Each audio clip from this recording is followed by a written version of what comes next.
This past Sunday, something powerful happened on Cape Cod. Survivors, friends, families, and members of the community gathered for the Stand for Truth, a public gathering to stand with those who have been harmed by the community of Jesus, to support those who are still inside, and to make sure these stories are no longer hidden or ignored. There were signs, there were people who came to stand beside us, and there were voices of people who lived it, people who grew up inside the community of Jesus, myself included, people whose families were affected by it, people who carried these experiences quietly for years, sometimes decades, before finding the courage and the freedom to speak about them publicly. Today, we're going to let you hear those voices for yourself. What you're about to hear is the audio from the speakers who stood before the crowd at Stand for Truth on Sunday. They aren't actors. These aren't stories being interpreted by someone else.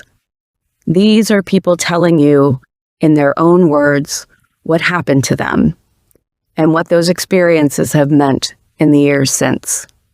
Some of what you hear may be difficult, but it is important, because for decades, survivors have been asking people to listen. And on Sunday, people did. They stopped, they gathered, they listened. And now we're inviting you to do the same. My name is Bonnie Zampino. I'm your host, and this is a special edition of The Cult on the Cape.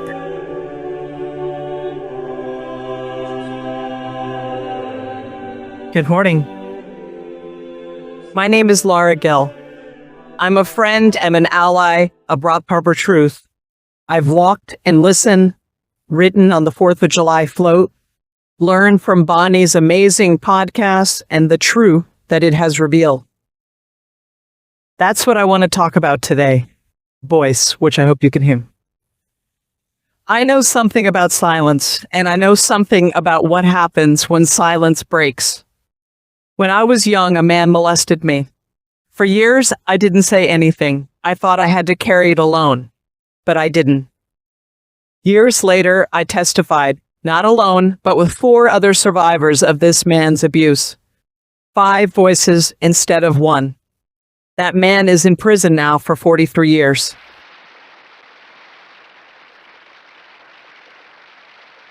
I'd like to tell you what that taught me. It's not that speaking up guarantees justice. It doesn't. Not always. Not on any schedule that we choose. What it taught me is this. A voice once used doesn't go back to being silent, and voices are stronger together than apart. That's why I'm here. Some of you know what it is to grow up inside a community that asks for everything and gives back all-consuming and cruel conditions. Some of you know what it is to be an 11-year-old put to work instead of being allowed to be a child. Some of you are still deciding whether what happened to you counts, whether it's too late, whether anyone will believe you. It counts. It's not too late, and you will be believed. Right now, multiple former members of the community of Jesus are waiting for Massachusetts to remove the statute of limitations on child sexual abuse so they can finally bring their cases forward. That's not abstract. There are more than 7 people who have been carrying something dark and scary for decades, standing at the edge of finally being able to put that burden down. We are here to help carry that weight until the law catches up. If you are a survivor and you're listening today of this community or any community that has asked you to trade your safety for belonging, I want you to hear this clearly. You do not have to hold this by yourself. Rock Harbor Truth exists to help you. There are resources here, safe housing, psychological support. People who have walked this road ahead of you and will walk beside you now. You don't need to have the words yet. You don't need to be ready to testify or even ready to talk. You just need to know that the door is open. I found my voice in a courtroom sitting next to 4 other people who had also been silent for too long. But you don't have to find yours there. You can find it here today just by deciding you're done carrying this alone. Thank you. So when people hear that someone has left a high control group, which is commonly referred to as a cult, they often think the story ends there. They picture freedom, relief, and moving on to a better life. But for many of us, that's where the hardest chapter begins. So my name is Bonnie Zampino. You may know me as the host of the Cult on the Cape podcast. If not, you should listen. We're on Spotify and Amazon and Apple Music. So tune on in, subscribe. But my parents dropped me off at the Community of Jesus when I was 13 years old.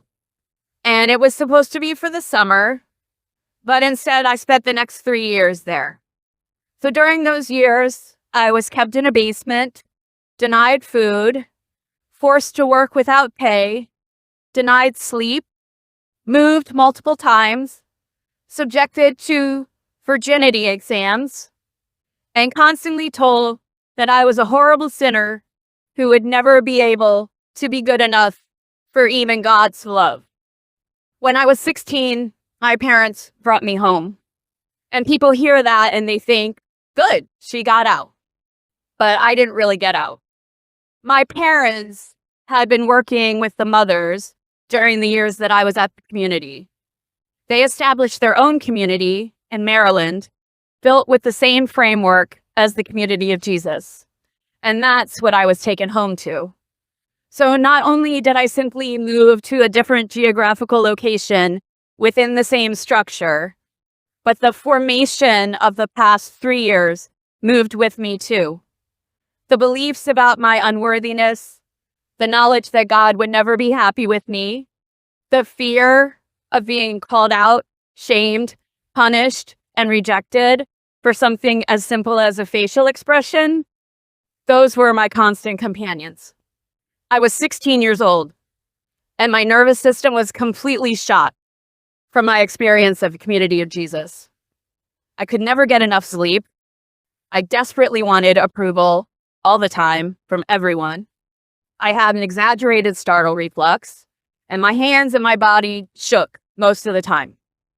When I turned 18 and was a senior in high school, there was a member of my parents' community who took issue with something I had done, and I don't even remember what that was. But I was called into the peach room, which was where the light sessions and the disciplines happened at my parents' community. It was the middle of the night, and my parents told me that they were sending me back to the Community of Jesus. And I told them, I'm not going back there. And they said, here are your options. You can return to the community, or you can go to a homeless shelter. Go back.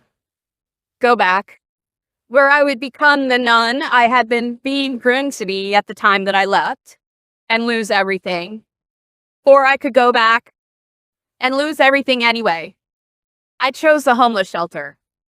I often wonder how many 18-year-olds in America have had to decide that sleeping in a shelter and sometimes sleeping on the streets felt safer than going back to the place they once called home. How many have gone from a place where they were so abused and yet so naive, straight into a dangerous situation that they had no idea how to navigate, and they didn't even realize that it was dangerous. So that's the part that people don't see. The effects of coercive control don't end when someone leaves.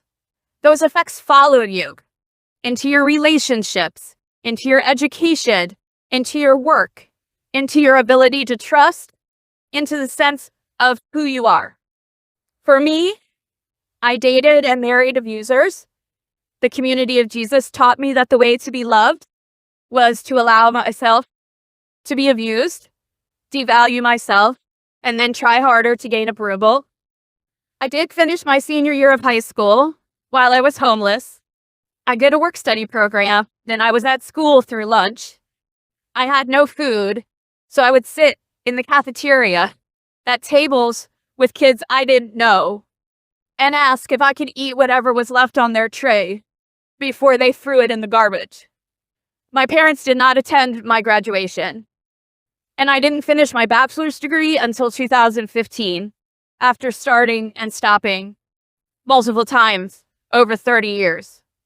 Employer relationships are hard. We learn to fear authority, and a performance evaluation was enough to make me physically ill. Sean, pay attention to that. Friendships, really hard to figure out. I didn't know just how to hang out with people. The only way I felt real and honest was to share really deep and personal stuff with people. And I never understood why people didn't want to stick around. I'm sorry for this. I can't get my annual well woman exam without being drugged because of the abuse that was done in the community's doctor's office. This is the case for many of us. And we know that not going could mean death, and that's still not enough to overcome the absolute panic and shame we feel. I didn't even start to remember any of my time inside the community of Jesus until 2007, when I stumbled across a cult discussion board where people were talking about their experiences at the community and at Grenville. The trauma that I experienced had been so severe, and the struggle to just survive afterwards was so intense that all I remembered about my life inside the community of Jesus was the music. It's a long journey to understand that love isn't supposed to require fear, silence, or losing yourself. It's a longer journey still to learn how to love yourself and believe that you are worth even the most basic kinds of care. So when you hear someone say, "Why didn't they just leave?" remember that sometimes leaving means choosing homelessness. Remember that sometimes leaving means walking away from the only life you've ever known. Remember that sometimes leaving means leaving behind your parents, your spouse, your siblings, your children. Remember that sometimes leaving is far more frightening than staying. That's what coercive control does. Today, I wonder what my leaving would have been like if Rock Harbor Truth had existed back then. There would have been someone safe to take me by the hand and find temporary housing for me. Someone who would have asked me what I needed: food, clothes, medical care, therapy. Someone who would have connected me to job training, employment, who would have helped me to navigate applying to college and requesting financial aid. There would have been a huge group of my fellow survivors, many of whom are here today. That makes me just want to cry. People that I had grown up with, waiting to reconnect and wrap their arms around me. People who would know exactly what I had lived through and would have understood. People who would have helped me process the trauma. There would have been so many people in the area, people like each one of you who's here today, who would have cared about me, encouraged me, befriended me, and helped me to learn what a normal life was like. So today, when we're gathering here, we're not just remembering what happens behind those walls. We are ensuring that the next person to leave has all of this and more, because you all care enough to learn what happens after someone walks out. Because survivors don't leave with much of anything except consequences and complex trauma. We leave without our families, our childhoods, skills, money, knowledge, and hope for the future. But we're still here. We're raising children. We're building businesses. We're confronting the unending layers of our damaged psyches. We are healing, building lives, finding joy, speaking truth, and finding support in people like all of you who are here with us today. We aren't here sharing our stories because this is easy. It's not. We're here because maybe our voices will make it easier for the next person. And because Rock Harbor Truth and the many concerned citizens who have rallied around this cause will absolutely make it easier for the next person to leave. If someone inside hears us today, I want them to know there is life after leaving. It won't be easy. It will take time, But now there are so many people waiting to help you. People who care, who understand, and who believe you. That's why we're here, all of us, Rock Harbor Truth, and all of you gathered now, to help people move on, to do all we can to make sure children have happy childhoods, to keep families from being torn apart, to wrap around those who need care, love, and support, to ensure that every person can experience the freedom to choose their own life, their own path, and to live it to the fullest. Thank you.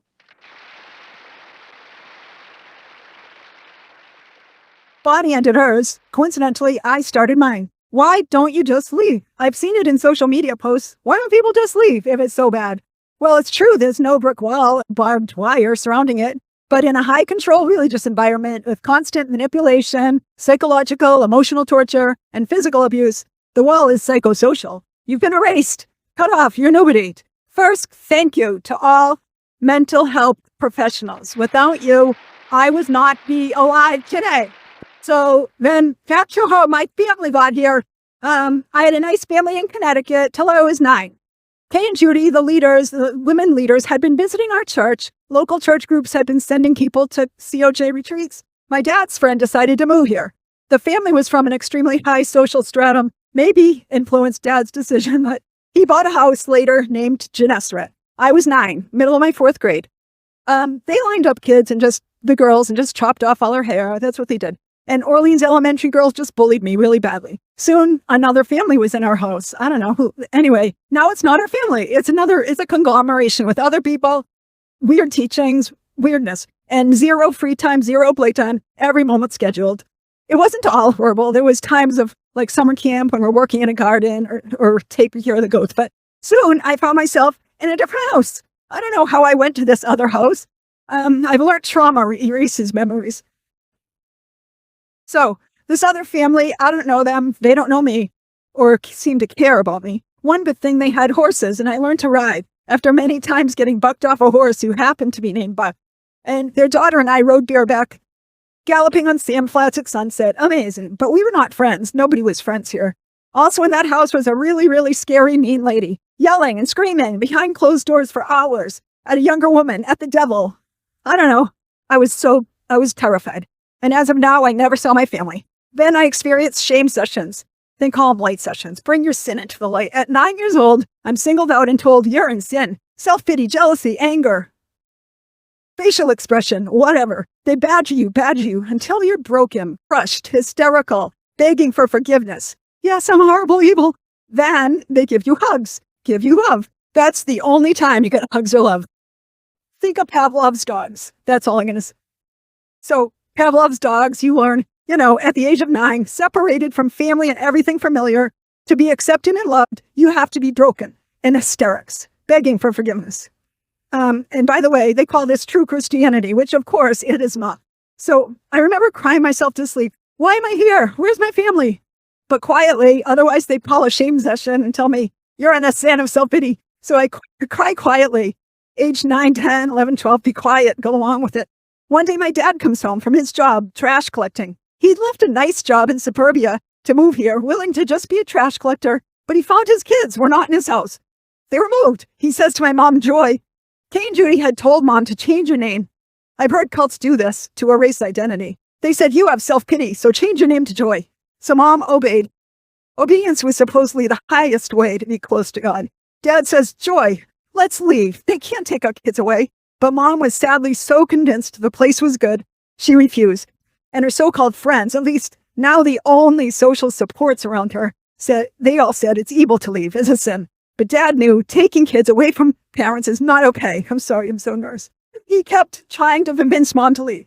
So it's February, March 1970, the very beginning of this place. I remember Kay and Judy standing on the steps of a building, and us minions are like below them, and they say, great news, we got it, we're incorporated. When I was taping this, I said, I wish they were incarcerated. But they said, we're incorporated. And they were like, yay, she's the president. I'm the vice president. And everybody's cheering. Yay, we're so special. I think my dad was there. That was the last time I saw him there. So I'm living in another house. I go to the house where my parents live, and they say, your father's leaving. your parents are separating and I'm crushed. So I run back to where I'm living, and Mrs. M, who is kind of nice, gave me a hug. Remember, hugs are only for when you're crushed and broken. And I was. So, but they kept saying, no, your dad's evil, evil, evil. But Dad knew his rights, and he visited and called and took me and my brother on weekends, vacations. But I'm always told your dad's evil. But my dad had a lawyer friend, and he threatened a lawsuit, alienation of affection. And Kay and Judy suddenly told Mom, God told us it's God's will that you go be reconciled. Yeah, God's will, the pocketbook's will, the legal team's will.